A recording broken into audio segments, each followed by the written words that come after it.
The story opens on a quiet street in New Jersey, where a man named Milo Stanfield stands perfectly still, his sharp eyes following every movement around him. Milo lives with autism spectrum disorder (ASD. His world is one of patterns, precision, and numbers that only he can truly see. Across the street, he watches a woman arranging flowers in a small shop window. While most people would see an ordinary morning, Milo sees a web of interconnected events, time, rhythm, and motion all playing in his mind like a carefully written equation. He notes everything: the arrival of a passenger bus, the placement of a pothole, a street artist setting up his easel, and a cyclist speeding through traffic. To anyone else, these are random moments, but for Milo, they're pieces of a plan. Quietly, he crosses the street and places a pen on top of a mailbox beside the pothole. Then he steps back and watches. Within seconds, his calculation unfolds like clockwork. A taxi hits the pothole, splashing water that knocks the pen to the ground. The street artist notices it and bends down to pick it up. Just then, the cyclist collides with him, sending both crashing into the mailbox and into a nearby fruit stand. The street erupts into chaos, people shouting, fruit rolling, horns blaring. Amid the confusion, even the bus driver's attention wavers. He doesn't see the traffic light turn red or the woman stepping off the curb. The bus hits her and she dies instantly.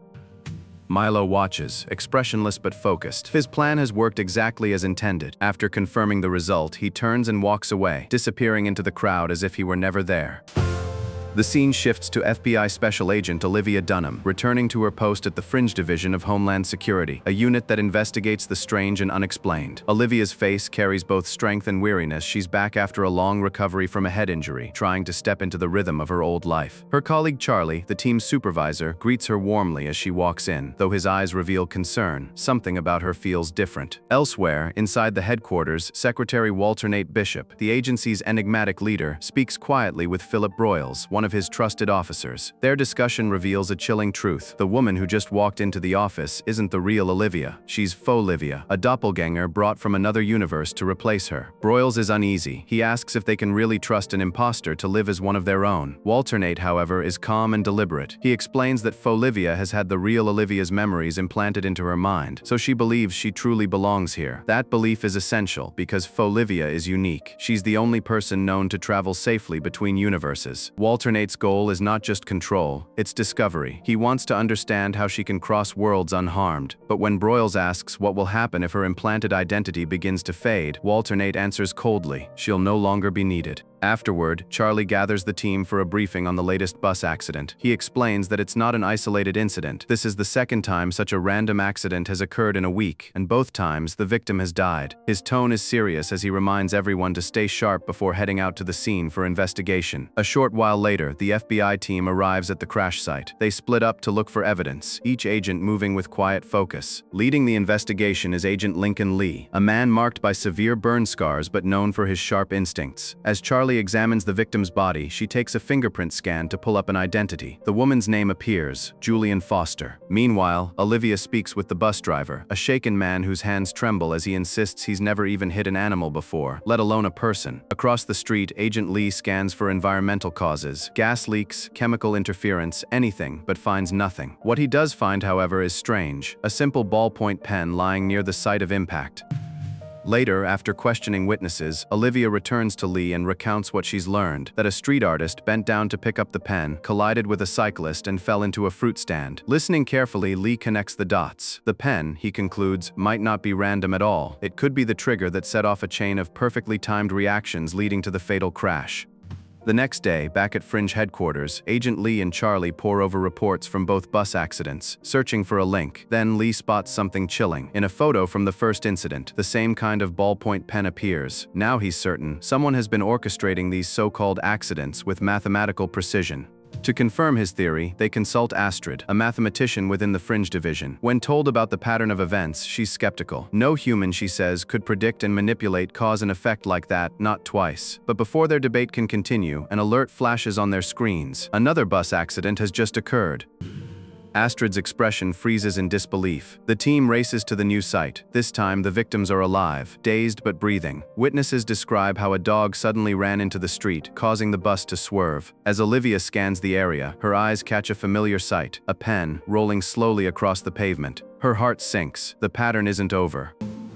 Looking up, she spots Milo Stanfield, standing motionless on an overhead bridge, watching everything unfold. A man nearby with earbuds starts to cross the street just as an ambulance barrels through the intersection, striking him on impact, exactly as Milo planned. Now sure of it, Olivia shouts for backup and takes off toward the bridge. Milo sees her coming. His eyes flicker with silent calculation as he quickly sets a new chain of reactions in motion. He grabs a bicycle and tosses it off the bridge, forcing an oncoming bus to swerve sharply beneath him. Olivia aims her gun, shouting for him to stop, but Milo, precise, fearless, and detached, makes one final move. He leaps from the bridge, landing on the roof of the moving bus, and vanishes into the chaos of the city. After this incident, Milo returns home, where his sister Madeline anxiously waits for him. She tells him that the hospital has been calling repeatedly, but he brushes off her concern. Desperate to reach him, Madeline urges him to turn himself in, insisting that he's gone too far. Milo, however, cuts her off mid-sentence, finishing her thoughts before she can speak them, a chilling display of how well he can anticipate her every move. Her words fail, and the room falls silent. Moments later, Madeline takes out a small plastic horse, a cherished keepsake from their late mother. The sight of it unsettles Milo. He averts his gaze and mutters that it doesn't matter anymore before walking away, leaving his sister in quiet sorrow. Meanwhile, Agent Lincoln Lee visits the hospital for his routine treatment. Before entering the burn chamber, he instructs Olivia to look for any connections among the recent victims. Following his lead, Olivia returns to headquarters and interviews witnesses tied to the bus accidents.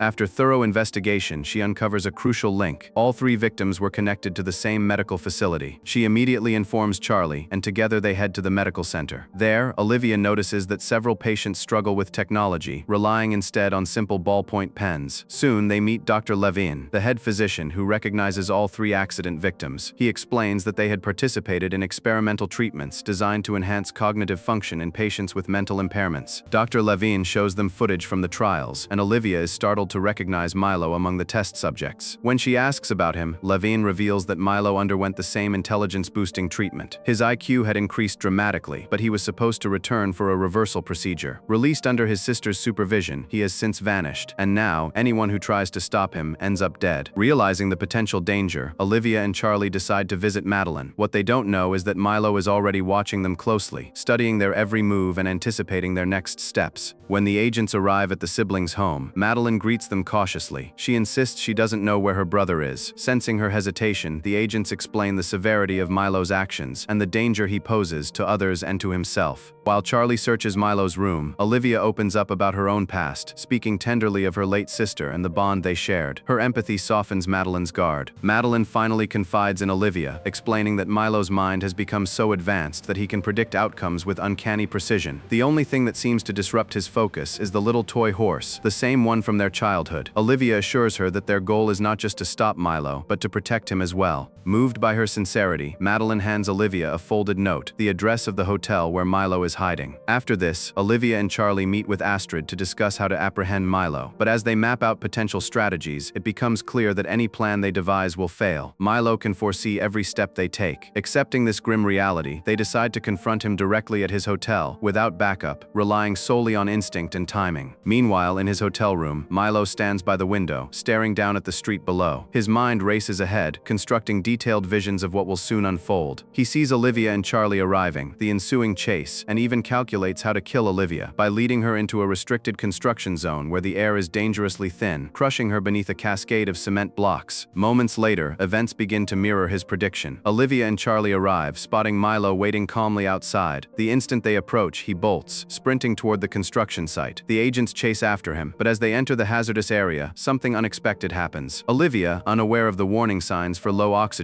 charges ahead without stopping for a respirator. This small mistake, or twist of fate, throws off Milo's flawless calculations. She dodges the falling debris meant to kill her, defying his every prediction. For the first time, Milo's certainty shatters. His eyes widen as he realizes his foresight has failed him. Within moments, Olivia catches up and subdues him, but the effort leaves her gasping. The lack of oxygen nearly causes her to lose consciousness. Just in time, Charlie rushes in and helps her with a breathing mask, pulling her back to safety. Later, as they recover, Charlie asks why she didn't stop to put on a respirator. Olivia admits simply that she didn't recognize the warning signs. Sometime after, Olivia brings Madeline to the hospital, where Milo is now under close supervision. Through Through a glass partition, they see him sitting before a massive supercomputer, communicating in patterns too complex for humans to follow. The doctors explain that the experimental drug has been in his system far too long. Reversing its effects is now impossible. His brain has evolved beyond normal comprehension. Only machines can understand his thoughts. Heartbroken, Madeline steps quietly into the room. Without a word, she places the small plastic horse, their mother's keepsake, on the table before her brother, a silent gesture of love and farewell.